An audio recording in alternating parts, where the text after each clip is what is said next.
Hello बच्चों, आइए आपके सामने एक प्रश्न दिया हुआ है। इसे ध्यान से पढ़ते हैं और हल करते हैं। प्रश्न है, हीलियम का सूत्र है।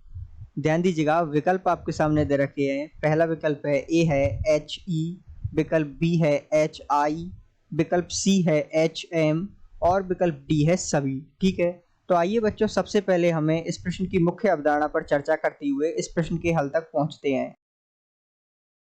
तो इस प्रश्न की मुख्य अवधारणा होगी कि हमें हीलियम का सूत्र या हीलियम की जानकारी होना आवश्यक है। याद या इसके बारे में जानकारी होना आवश्यक है, या कुछ अन्य घटनाएं इसके साथ सम्मिलित हो सकती हैं, जैसे आवर्त सारणी में हीलियम की स्थिति हमें पता होना चाहिए।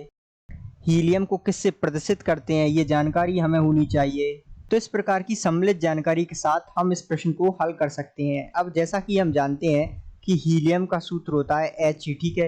हीलियम को जो है H और E के सूत्र के द्वारा दर्शाया जाता है, और तो इस प्रकार He सूत्र के द्वारा हीलियम को हम प्रदर्शित करते हैं। और हीलियम का परमाणु क्रमांक होता है 2, अर्थात Z बराबर 2। तो इस प्रकार हम इस प्रश्न का उत्तर देने में समर्थ होंगे, अर्थात विकल्प संख्या ए हीलियम का सूत्र होगा। तो हीलियम का सूत्र होता है He। विकल्प संख्या ए इस प्रश्न का सही उत्तर होगा। उम्मीद है आपको इस प्रश्न का हल समझ में आया होगा। धन्यवाद।